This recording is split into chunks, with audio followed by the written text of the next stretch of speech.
It was already past 6:30 in the evening when my brother came up with an unusual suggestion that we could visit the Kamakhya temple for a few minutes. I enjoy going out in the evenings, and I was excited at the prospect of seeing a different view of the temple, free of the great commotion it bears during the darshan hours in the day. Within a few minutes, we were going up the Nilachal hills where the temple resides.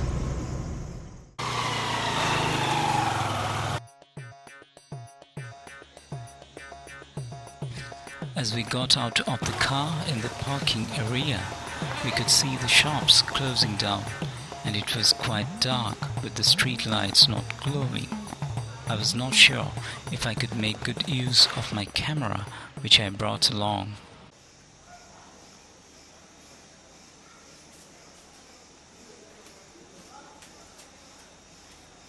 We went up the footsteps to the main entrance. The difference was obvious. During the day, small shops lining up on both sides of the footsteps would sell a variety of craft items. Now they were all closed.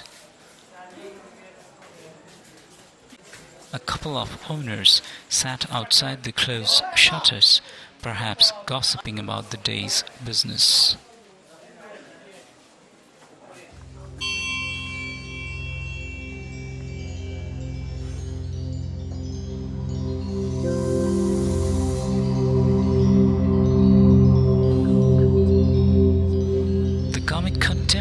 Is among the most venerated Shakti peeths or centers in the country.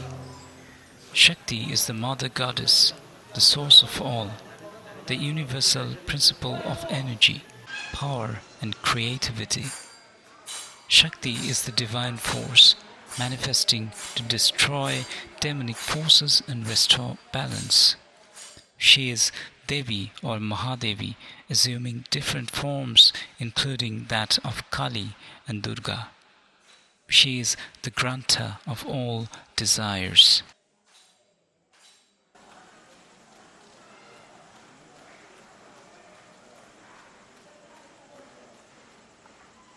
Although we would not get darshan at this hour of the day, we followed the custom of washing our hands and feet in the waters of the Saurav Kund before walking around inside the temple premises.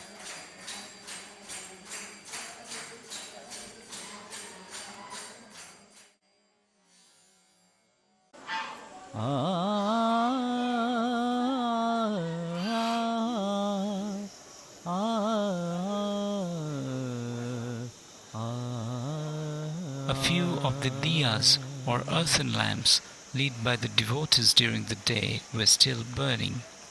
The fire of the diyas is supposed to burn all negative forces and drive them away.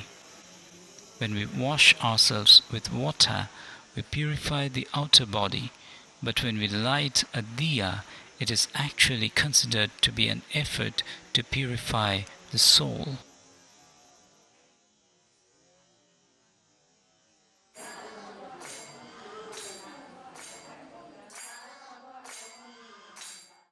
I realized that my fears about the lighting conditions inside the temple were misfounded.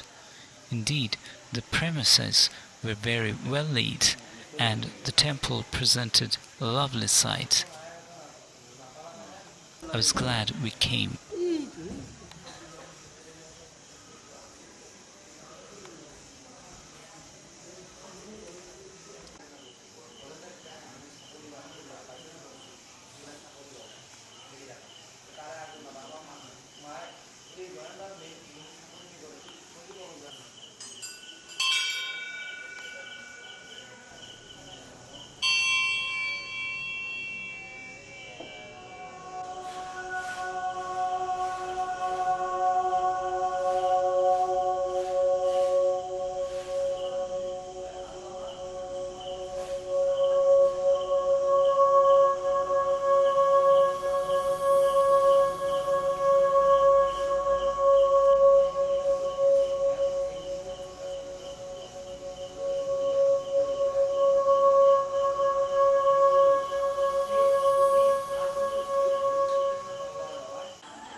There are several legends that talk about the origin of the temple. One such legend says, once Parvati, the wife of Lord Shiva, could not take the verbal insult inflicted on her husband by her father, King Daksha, and killed herself. Enraged at the sight of the dead body of his wife, Lord Shiva started to dance the Tandav Nritya, which brought the universe to the brink of destruction. In order to prevent this from happening, Lord Vishnu used his chakra to cut Parvati's body into pieces, the parts of which fell at different locations in the country. These locations became Shakti Peeths, or the centers of power. It is said that the reproductive organ of the goddess fell at the place where now the Kamakhya temple stands.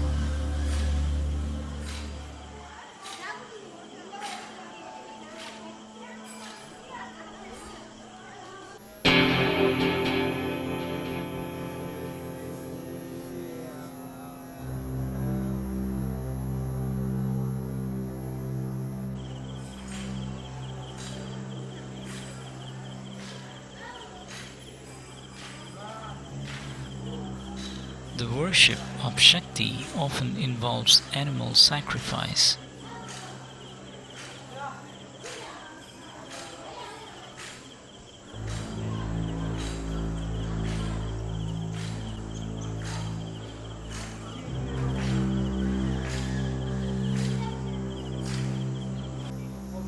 Goats, monkeys, buffaloes, tortoises, and pigeons are known to be common objects of sacrifice to the divine force.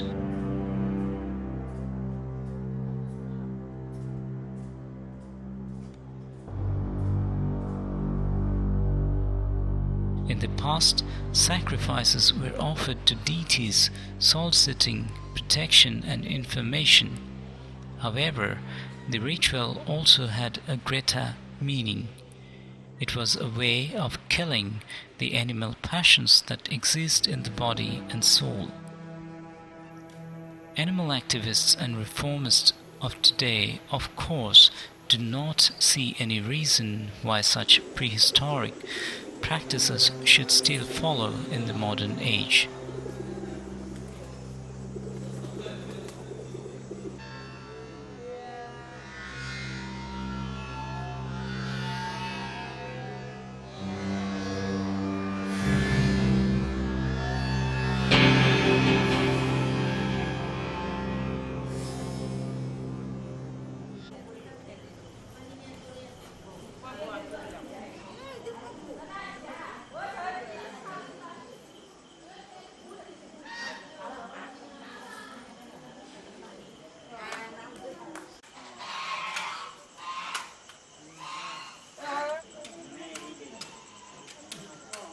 Another legend says that the demon king Narakasur fell in love with goddess Kamakhya and wanted to marry her.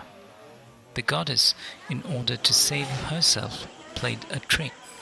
She put the condition that a temple must be built overnight for her.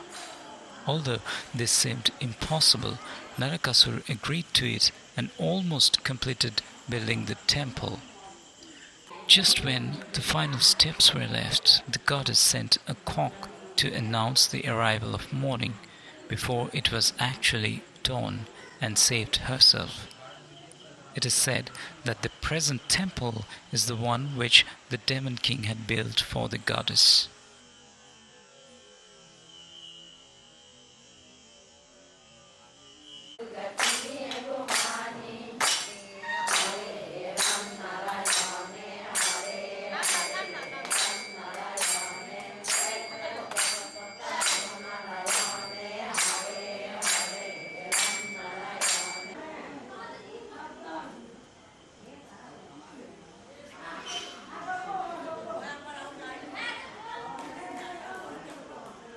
As we reclined and relaxed, our eyes saw something moving at the top of the temple Shikhara.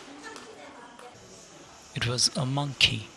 Indeed, we missed one so far, which was strange considering that they are quite a nuisance to visiting devotees during the day. Monkeys have a special place in Hindu religious beliefs, owing to their association with Lord Rama. Hanuman, the monkey god, assisted Lord Rama to win the battle of Ramayana. In this epic battle, which Rama fought in order to save his wife Sita from the clutches of the demon king Ravana, he was accompanied by a large army of monkeys. Hanuman, although a lesser god, is as popular as any other god and worshipped throughout the country. This monkey god even touched base with the West after having become a popular animated character.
In ancient times, besides fulfilling the spiritual needs of a person, the temple is said to have been a center of secular learning, lectures, education of music and dance. The temple of those days were like the community centers of today.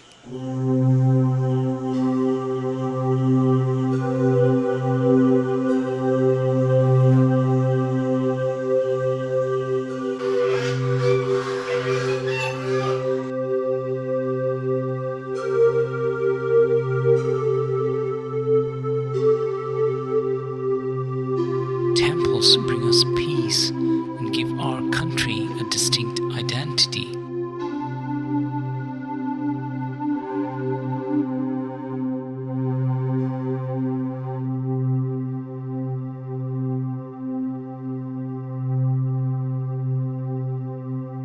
A temple invokes in our minds the awareness about God's presence and prepares it to understand the supremacy of the divine force. Perhaps that answers the question why, even though God is omnipresent, we still need to visit a temple.